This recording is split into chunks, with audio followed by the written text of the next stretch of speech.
Abra sua Bíblia em Isaías capítulo 58. Nós vamos mais uma vez voltar a esse texto.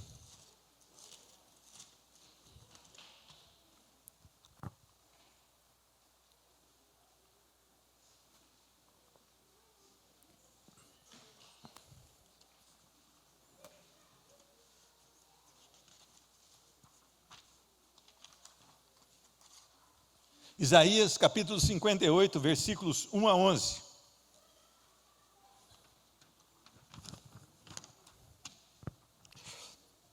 Isaías 58, versículos 1 a 11.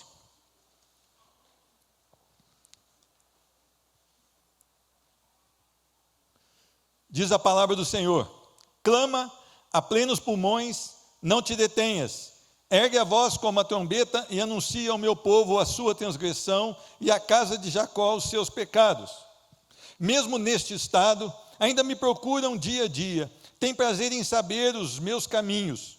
Como povo que pratica justiça e não deixa o direito do seu Deus, perguntam-me pelos direitos da justiça, têm prazer em se chegar a Deus, dizendo: por que jejuamos nós? E tu não atentas para isso? Por que afligimos a nossa alma e tu não o levas em conta? Eis que, no dia em que jejuais, cuidais dos vossos próprios interesses e exigis que se faça todo o vosso trabalho. Eis que jejuais para contendas e rixas e para ferirdes com punho iníquo. Jejuando assim como hoje, não se fará ouvir a voz no alto. Seria este o jejum que escolhi, que o homem um dia aflija a sua alma, incline a sua cabeça como junco, e estenda debaixo de si pano de saco e cinza? Chamarias tu a isto jejum e dia aceitável ao Senhor? Porventura não é este o jejum que escolhi, que solte as ligaduras da impiedade, desfaça as ataduras da servidão, deixes livres os oprimidos e despedace todo jugo? Porventura não é também que repartas o teu pão com o faminto e recolhas em casa os pobres desabrigados, e se vires ou nu ou cubras e não te esconda do teu semelhante? Então romperá a luz como a alva, a tua cura brotará sem detença, a tua justiça irá diante de ti, e a glória do Senhor será a tua retaguarda. Então clamarás e o Senhor te responderá, gritarás por socorro e ele dirá: eis-me aqui. Se tirares do meio de ti o jugo, o dedo que ameaça, o falar injurioso, se abrires a tua alma ao faminto e fartares a alma aflita, então a luz nascerá nas trevas e a tua escuridão será como o meio-dia. O Senhor te guiará continuamente, fartará a tua alma até em lugares áridos e fortificará os teus ossos. Serás como um jardim regado e como um manancial cujas águas jamais faltam. Amém? Vamos orar. Senhor Deus, que privilégio nós temos de ter aqui a tua palavra, Senhor Deus. A tua palavra é perfeita, a tua palavra é vida, a tua palavra nos leva a Cristo. No nome de Jesus Cristo, que cada uma das pessoas que entraram aqui possam ser abençoadas ao receber a ministração da tua palavra. Senhor Deus, não há nenhuma capacitação do teu servo para expor um texto tão precioso como esse, mas se o teu Espírito Santo ministrar aos corações, nós sabemos que a tua palavra vai cumprir aquilo que o Senhor determinou. No nome de Jesus Cristo, enche os corações com o poder do teu Santo Espírito. Dê a este povo a fome da palavra de Deus, o entendimento da palavra de Deus, para que eles possam sair daqui totalmente transformados pelo poder da tua palavra. É no nome de Jesus que nós oramos e esperamos no Senhor. Amém? Nós começamos hoje pela manhã a tratar um assunto bastante sério: religiosidade, um grande mal nos nossos dias. Nós estivemos pela manhã, nós iniciamos com Gênesis capítulo 4, a partir do versículo de número 3, quando Caim e Abel levam uma oferta ao Senhor. O Senhor se agrada da oferta de Abel, mas não se agrada da oferta de Caim, e diz: Caim, se você mudar de vida, você será aceito, mas ele não muda de vida, e então ele atenta contra o seu irmão e mata o seu irmão. Durante a escola bíblica, nós fomos a Zacarias capítulo 7, onde diz a mesma coisa. Nós precisamos de uma vida com Deus, e não de rituais vazios. Eu quero fazer uma pergunta: você é um crente no Senhor Jesus, ou você é um religioso?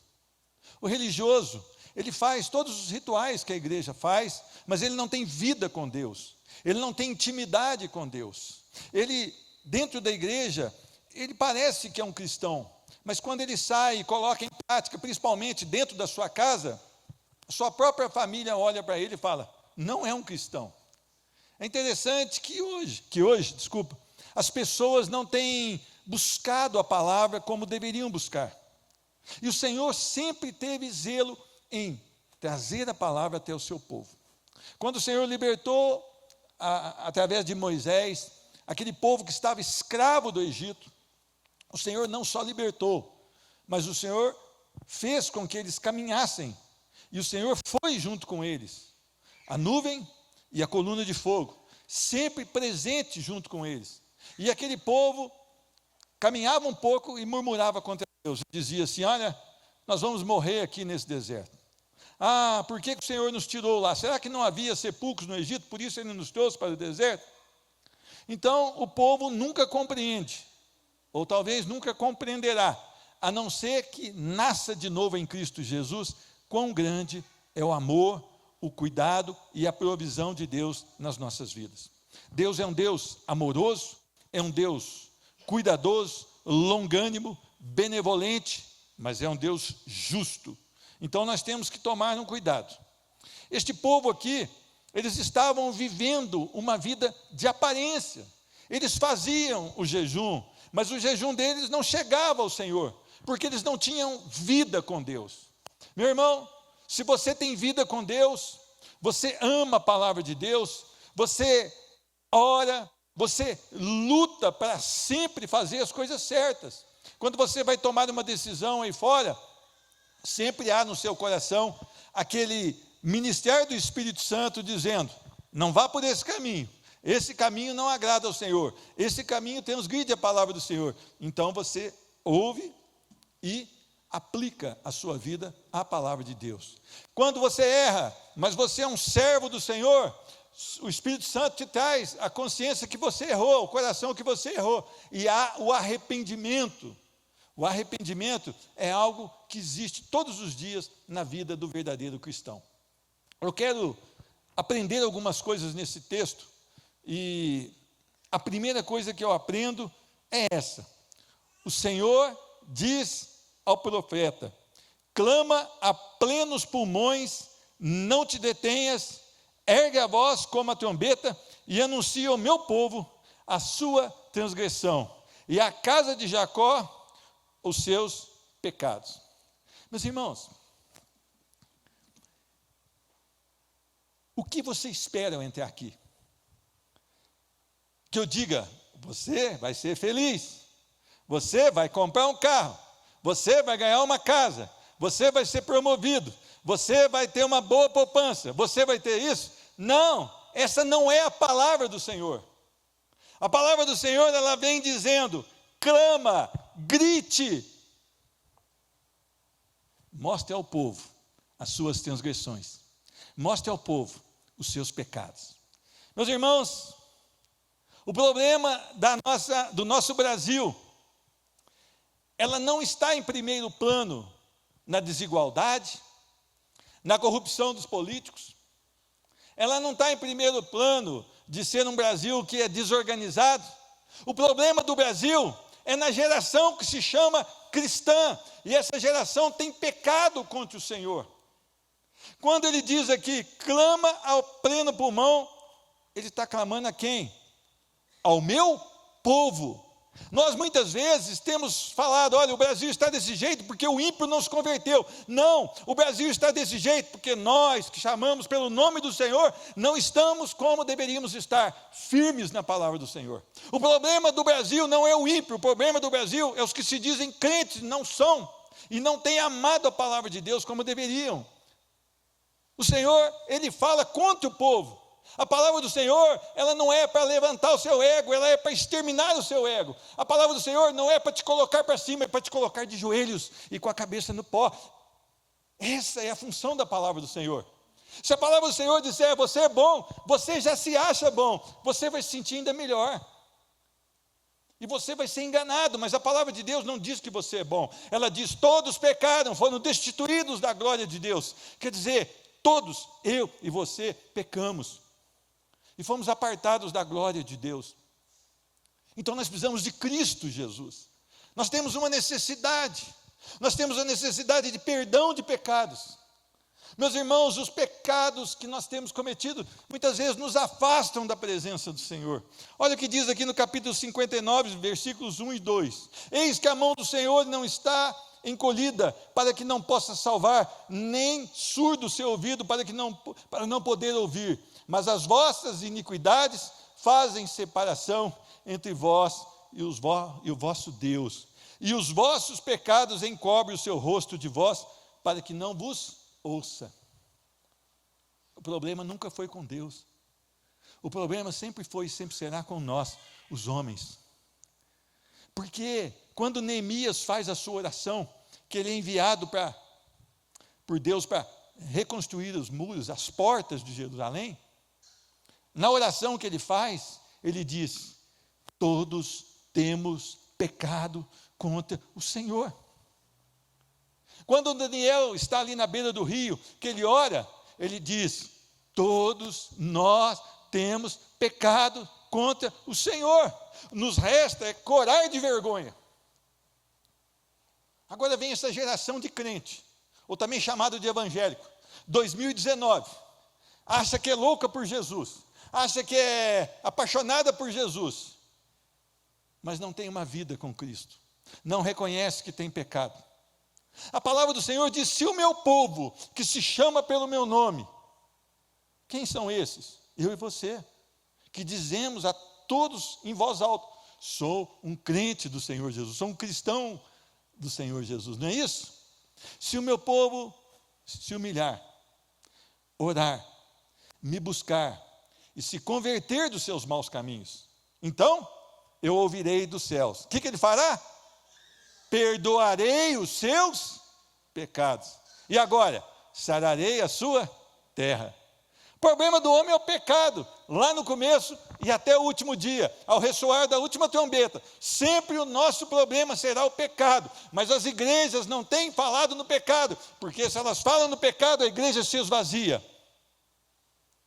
Mas o Senhor manda o profeta gritar, a plenos pulmões, clama contra o meu povo, porque o meu povo tem transgredido, o meu povo tem pecado contra mim. Meus irmãos, eu queria que você prestasse atenção. Tudo que nós vivemos hoje nesse Brasil é o resultado de uma nação que anda nos seus próprios conselhos, que anda desprezando a palavra de Deus, que não está submissa ao governo de Deus. Salmo 53, 1, olha o que diz, não precisa abrir, se você tiver dificuldade, só preste atenção. Diz o insensato no seu coração, não há Deus. Corrompem-se e praticam iniquidade, já não há quem faça o bem. O que você tem feito para que o Brasil seja um país melhor? Você tem notado que você peca todos os dias? Eu tenho notado que eu peco todos os dias. Você precisa se arrepender todos os dias. Eu preciso me arrepender todos os dias. As nossas orações são quase um bloquinho de Papai Noel, não é?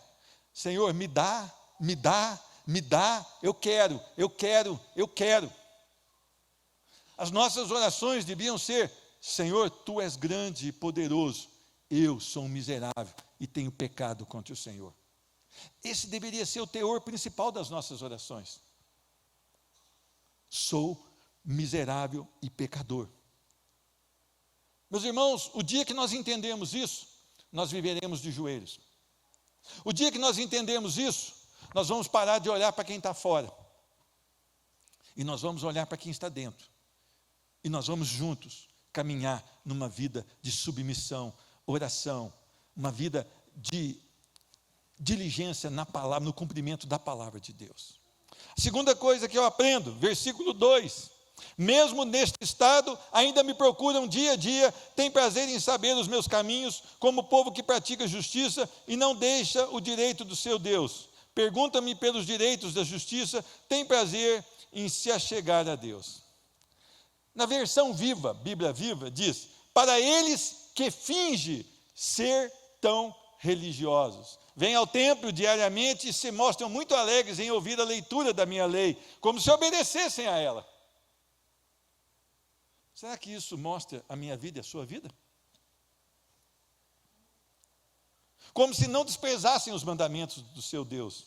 Eles me fazem perguntas como cumprir a lei e têm prazer em participar dos atos religiosos do templo.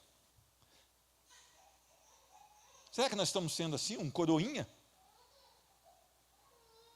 Que a gente pensa que está agradando a Deus com uma vida vazia de ritos. Senhor, eu fui à igreja hoje. Quase que você vem à igreja para falar: eu quero uma calói, eu vim à igreja hoje. Será que é isso a nossa vida? Se resume nisso? Será que nós estamos como esses homens aqui que vão ao templo, alegram-se ouvir a palavra de Deus, buscam conhecer o caminho do Senhor, mas fica nisso só? O quanto você tem amado a Deus? Deus conhece o seu coração e o meu, e Ele sabe o que está passando agora no seu coração. Se você ama a sua palavra ou se você despreza a palavra do Senhor, Deus sabe se você está louco para sair aqui naquelas portas e ir para o pecado, ou se você tem realmente atentado ao que diz o Senhor, se você tem ficado alerta ao que está dizendo ao Senhor. Eu não conheço o seu coração, eu não sei quem realmente você é, mas Deus sabe quem você é.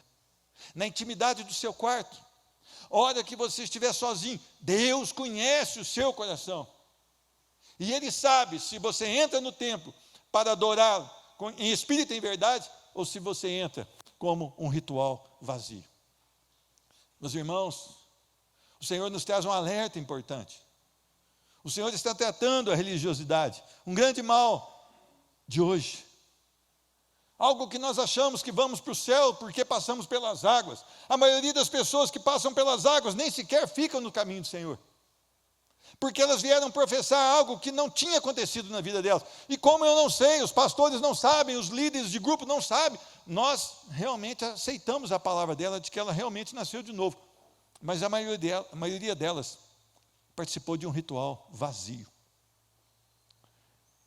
Versículo 3. Questionam a razão de Deus não responder aos seus rituais. Olha o que diz aqui na Bíblia Viva. Eles reclamam: nós jejuamos e o Senhor nem notou. Já fez isso ou não? Senhor, na sua oração, eu fui na igreja todos os dias e o Senhor não responde, né? Já fez isso? Já ou não? Não vai confessar aqui agora, né? Porque eu também é feio. Mas aqui dentro você vai analisando seu coração. Eu vou na igreja porque eu vou na campanha da bênção. Vou na campanha da bênção. Eu vou 3 domingos que a bênção vai cair.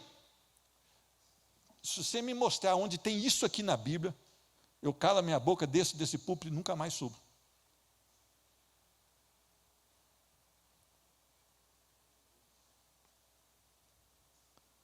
Para de tentar barganhar com Deus. Se arrependa da sua conduta diária. Para com esse negócio de tarde da bênção, culto da vitória, 3 semanas para conseguir casa, 3 semanas para conseguir carro. Cria vergonha. E todo dia se dobra diante do Senhor e diz que Ele é santo e você é um miserável. Talvez o plano do Senhor não seja você ter um carro, nem uma casa, seja você ser um servo. E a felicidade sua não vai estar no carro nem na casa, mas em Cristo. Em Cristo. Conheço pessoas que não têm nada, mas são alegres em Cristo.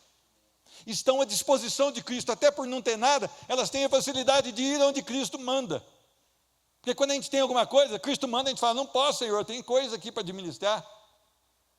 Lembra quando o Senhor chamou para aquele almoço? Eu não posso, eu comprei uma junta de bois, eu preciso experimentar. O outro: eu não posso, eu comprei um campo, eu preciso ir lá cuidar desse campo.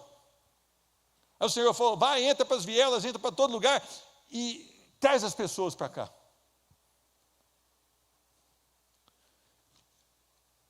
Aparência de justiça. Questionar a razão de Deus não responder aos seus ritos. É que nós vivemos uma aparência de justiça. Justiça é uma vida de retidão diante do Senhor, aparente. Meus irmãos, o Senhor é extremamente amoroso e Ele teve a sua paciência comigo por 38 anos, até que um dia Ele me alcançou. E eu nasci dentro da igreja. Só que eu não era a igreja. Eu era uma pessoa que ia à igreja.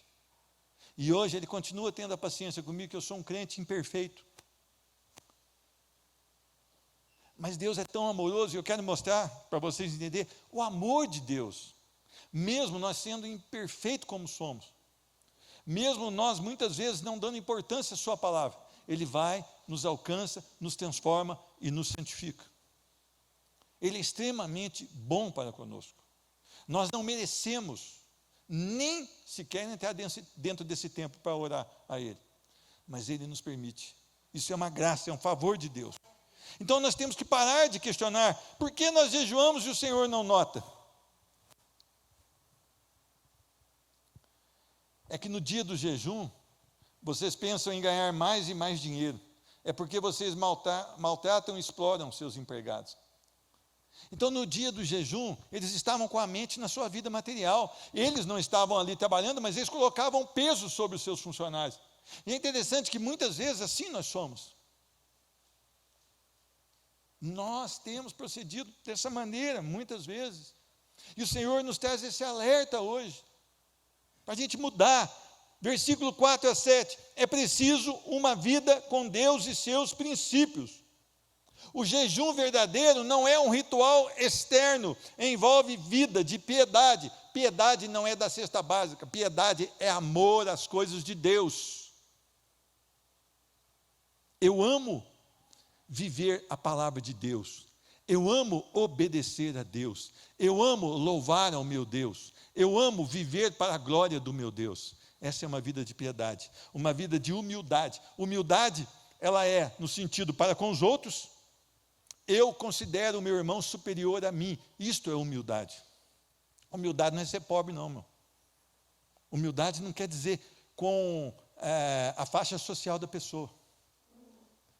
No nosso país, às vezes a gente diz assim, aquela pessoa é mais humilde, que ela tem pouco recurso. Mas aqui na Bíblia, Deus não faz acepção de pessoas. Então, a humildade é você olhar para um irmão e ver e entender que ele é melhor do que você. E você olhar para o Senhor e entender que você não passa de um pecador miserável e precisa todos os dias do cuidado de Deus sobre a sua vida. Uma vida de abandono de pecados. Meu irmão, às vezes as pessoas dizem que são convertidas, mas continuam com os mesmos pecados. Não houve conversão. Conversão é isso, eu estou andando para cá, Deus vem, o Espírito Santo mostra que eu sou um pecador, eu confio toda a minha vida ao sacrifício de Jesus Cristo na cruz do Calvário, entendo que pela sua ressurreição, eu também serei ressurreto um dia. Então agora, eu andava para cá, eu viro ao contrário. Aquele que roubava, não rouba mais. Aquele que matava, não mata mais. Aquele que adulterava, não adultera mais. Aquele que mentia, não mente mais. Meus irmãos, abandono de pecado é o que falta para nós. Nós não podemos ter pecado de estimação. Às vezes as pessoas vêm nos cultos e dizem, olha, eu não estou sentindo nada. Eu não estou sentindo nada, mas não está, porque durante a semana se abastece de mundo, se abastece de pecado, se entrega aquilo que a carne pede. A nossa carne, ela milita contra o Espírito, e o Espírito milita contra a carne. Você tem que tomar o cuidado todos os dias. A tua carne vai querer te levar. O pendor da carne é para onde? Para o pecado. A inclinação do homem é o pecado. Se você deixar para o homem decidir, a decisão dele vai pender para o pecado. Davi, era para ele estar na guerra, ele não foi.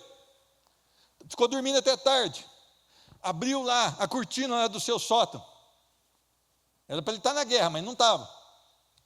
Olhou lá e viu uma mulher tomando banho. Desejou. Mandou trazer a mulher, ele tinha autoridade para fazer o que ele quisesse. Mandou trazer a mulher, se deitou com ela. Pecou contra Deus. Veio um filho do pecado. Esse filho adoeceu. Ele mandou matar o marido da mulher para que seu pecado não fosse descoberto. Mas Deus conhece o pecado dele. O Senhor o perdoou, mas diz: olha, o que você fez escondido, no meio do seu palácio será feito. Seus filhos, um dos seus filhos possuíram quase todas as suas mulheres. No meio do palácio. Davi sofreu, a sua família foi destruída. Por quê? Porque Davi caiu em pecado. Davi não perdeu a salvação. Davi era um homem segundo o coração de Deus. Se você ler em Atos, Davi, um homem segundo o coração de Deus. Mas esse é o problema. O pecado está nos rodeando. Ele está à nossa frente. Veja bem, um filho pequeno, tamanho da Isabela ali. Você fala para a Isabela, não, ela vai. Você fala, Isabela, não, ela vai. Por quê? Nasceu em pecado. Ela precisa urgentemente de um encontro pessoal com Cristo. Ai, meu filho é um anjinho. Que anjo que é esse? Se você diz não, ele bate no seu rosto. Ou é só na minha família assim? Às vezes é só na minha família. Bebezinho, ó. Se ele tivesse força, ele te dava um mata-leão, te derrubava e tomava o que ele queria, mas aqui não tem força. Por quê? O coração, pecado. Você não precisa ensinar seu filho a pecar, ele já sabe. O pecado foi herdado em Adão. Por um só homem, o pecado habita em todos os homens. Mas por um só homem, Cristo Jesus, muitos serão salvos e terão seus pecados perdoados nele. Maravilhoso. É preciso uma vida com Deus, um relacionamento autêntico com Deus. Como é que é? Está lá em Romanos capítulo 12, versículo 1. Olha o que é uma vida aqui com Deus. Romanos 12, 1. Rogo-vos, pois, irmãos, pelas misericórdias de Deus, que apresenteis o vosso corpo por sacrifício vivo, santo e agradável a Deus, que é o vosso culto racional. A sua vida tem que ser um sacrifício ao Senhor. Um sacrifício vivo, não é se matar, não. Um sacrifício voltado para a adoração. Um sacrifício vivo, santo, separado do pecado, meu irmão. Meu irmão, eu não participo mais das rodas que eu participava antes de conhecer a Cristo. Eu tenho amigos que eles chegam para os outros e falam, olha, o Pedro, depois que ele converteu, ele não fica mais com a gente, porque ele não se assenta na roda dos escarnecedores. Eu falo, eu nunca falei isso. Mas ele que fala, porque ele conhece a palavra também. A minha vida agora é separada para o Senhor. Não sou perfeito. Você também não é, mas a sua vida deve ser separada para o Senhor. É uma vida agradável a Deus. Este é o vosso culto racional. Meus irmãos, é preciso uma vida com Deus.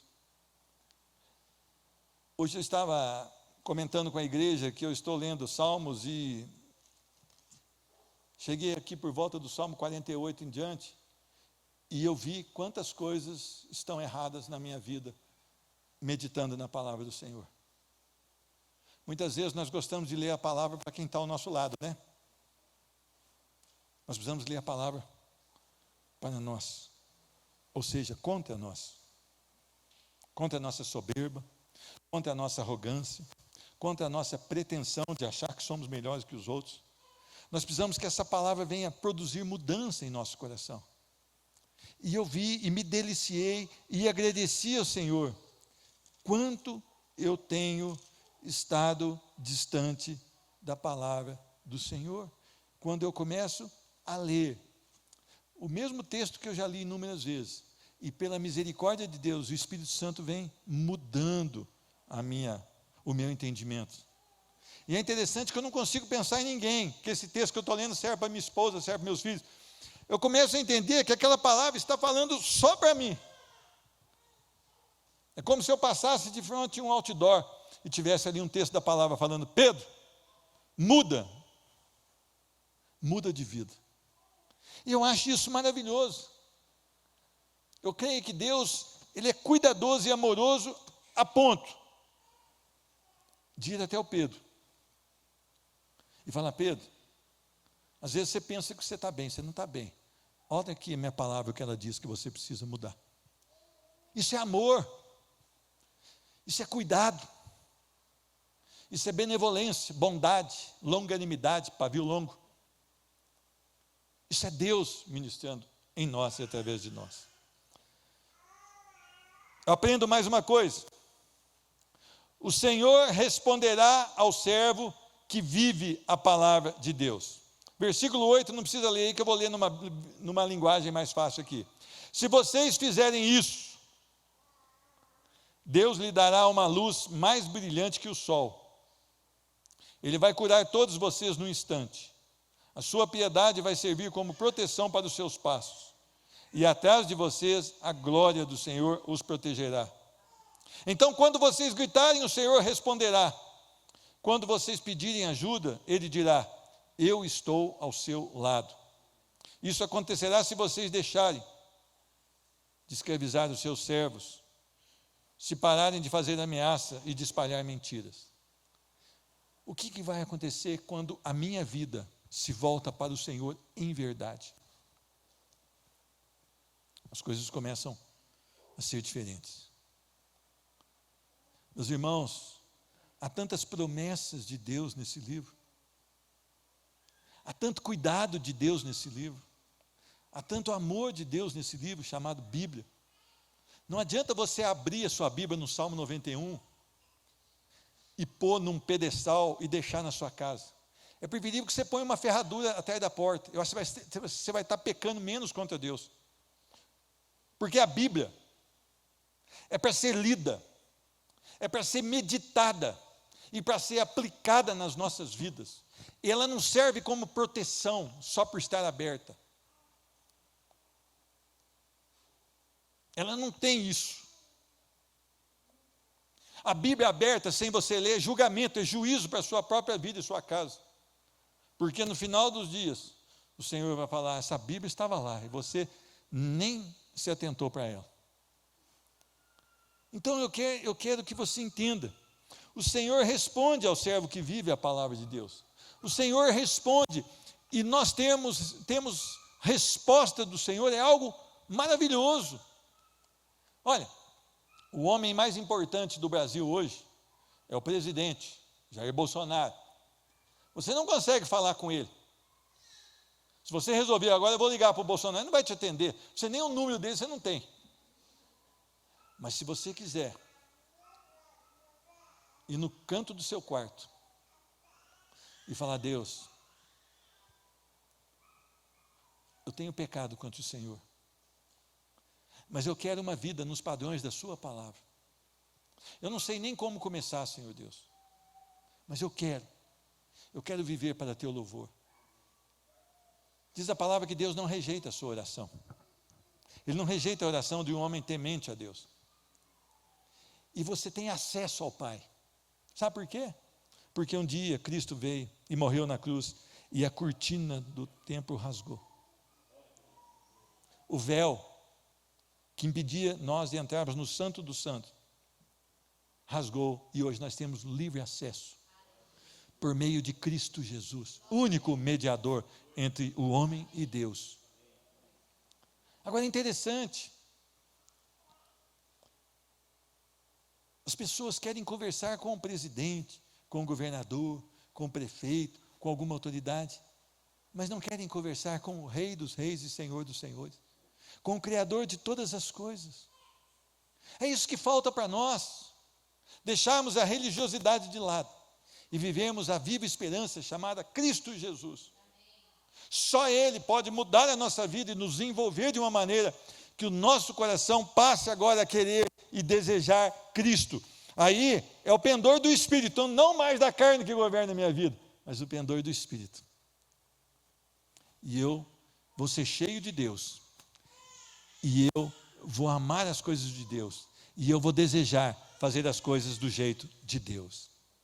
E eu termino dizendo, versículo 11, Deus nos fará um jardim regado. O que significa isso? O Senhor guiará vocês para sempre, mesmo em situações difíceis. Ele dará força e alegria. Vocês serão como um jardim bem regado, como uma fonte de água que não para de correr. Meus irmãos, a Bíblia diz que nós teremos aflições no mundo. Foi sexta-feira que nós ouvimos aqui, não foi? Sexta-feira. Foi sexta? Digo-vos isso para que tenhais paz em mim. No mundo tereis aflições. Tem de bom ânimo. Eu venci o mundo. Então quer dizer que uma promessa você tem da Bíblia. Você vai ter muita luta. Algum pastor te falou isso? Alguma igreja tem repetido isso aos seus ouvidos? Você vai ter luta, meu irmão. A promessa de luta, a promessa de dificuldade na sua vida. Mas a sua paz não está na circunstância. Ou melhor, nas circunstâncias. A sua paz está em Cristo. O cristão verdadeiro, ele não está preocupado com o que vai ocorrer. Ele está preocupado se ele tem Cristo vivo nele.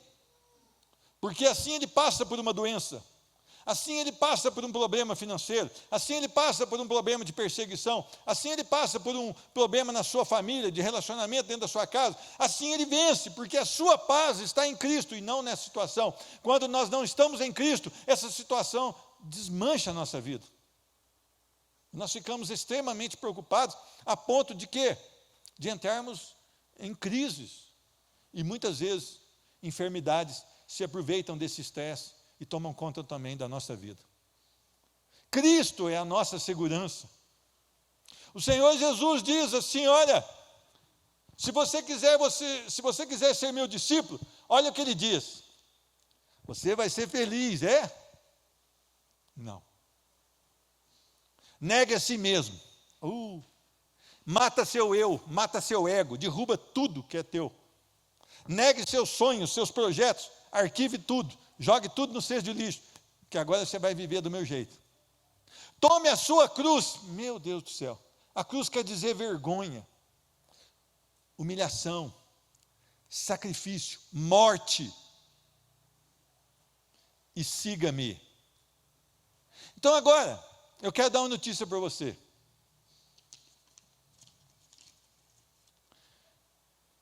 Crer em Cristo é morrer para si mesmo. Nascer de novo é se tornar escravo de Cristo. Eu não entendo assim, o problema é seu. Isso é o que diz a palavra, eu não vim aqui para te agradar. Eu vim aqui para expor a palavra de Deus. Escravo de Cristo, porque quando a palavra diz servo de Cristo, quer dizer escravo. O servo não tem a vontade própria mais. Ele faz aquilo que o Senhor requer dele. Quem te comprou foi Cristo. Então agora quem manda na sua vida é Cristo. Aliás, você não tem mais a sua vida pertence a Ele. E as suas decisões são baseadas naquilo que Ele pensa que é certo, não naquilo que você acha que é certo. E essa é a nossa maior dificuldade, não é? Ainda mais no mundo de hoje, né? Que você não pode educar um filho com uma palmada. Escravidão é extremamente condenada. Não é? Você não pode falar tudo o que você pensa. Você tem que ser politicamente correto. Vem um homem em cima de um púlpito com a cabeça branca e diz que você se tornará um escravo de Cristo. Talvez isso traga impacto na sua vida. Tomara que traga mesmo. Que você mude e mude para Ele. Meus irmãos, o crente no Senhor Jesus, ele faz de um vale seco um manancial. Até em lugares áridos, ele fortificará os teus ossos, serás como um jardim regado. Se você olhar uma fotografia de Israel, você vai ver que é um grande deserto, e você vai ver que tem as plantações ali, verdes, verdes, verdes. Só para você entender, um jardim regado, num lugar bem seco, Deus cuidando de você, você verde, produtivo, exuberante, para produzir para Ele, não é exuberante para ser ostentador não, mas para produzir. E diz a palavra também, que serás como um jardim regado e como um manancial cujas águas jamais faltam. O crente no Senhor Jesus, a vida dele, ela abençoa outras vidas. As pessoas vão até ela ou até ele, sabendo que ali tem uma fonte inesgotável. Elas ainda não sabem de onde é essa fonte, mas essa fonte é o Cristo vivendo e cuidando da sua vida.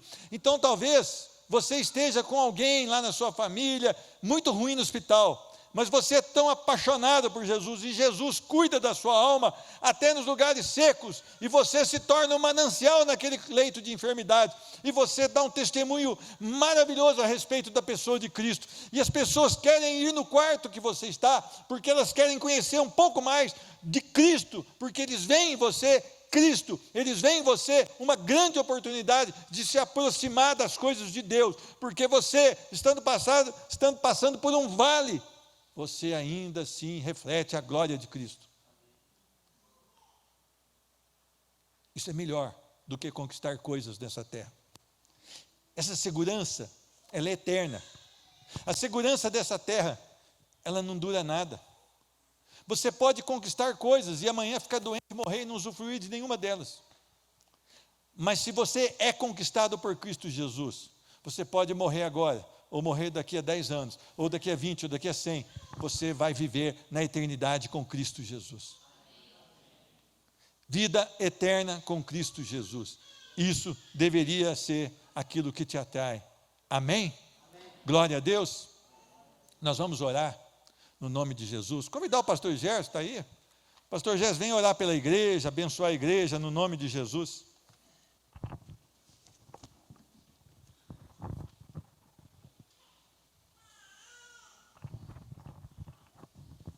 Amém, glória a Deus. É motivo de agradecimento ao nosso Deus por nos alimentar mais uma vez da sua palavra nessa noite, né? Amém. Eterno Deus e soberano Pai, em nome do Senhor Jesus Cristo, nós te louvamos, nós te agradecemos, ó Deus, por mais esse tempo precioso aqui na tua presença, Senhor Deus. Essa reunião termina, Senhor Deus, mas que esse culto e que a tua palavra permaneça, Senhor Deus, nas nossas vidas, Pai. Para que façamos aquilo, Senhor Deus, que traz agrado ao coração do Senhor, Pai, em nome de Jesus. Nós ouvimos aqui, Senhor Deus, através da Tua palavra, sobre o pecado, Senhor Deus. E diz também, Senhor Deus, que faz separação entre nós e o Senhor ao pecado.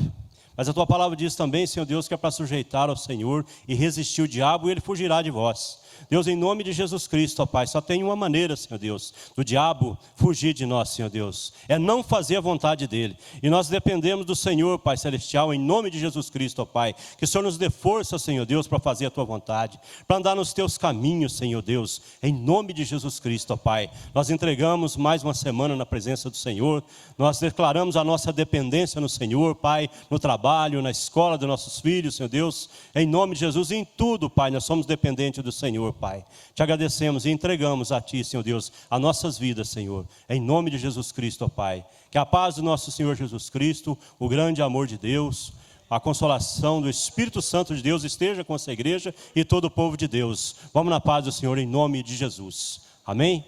Deus abençoe a todos, em nome de Jesus.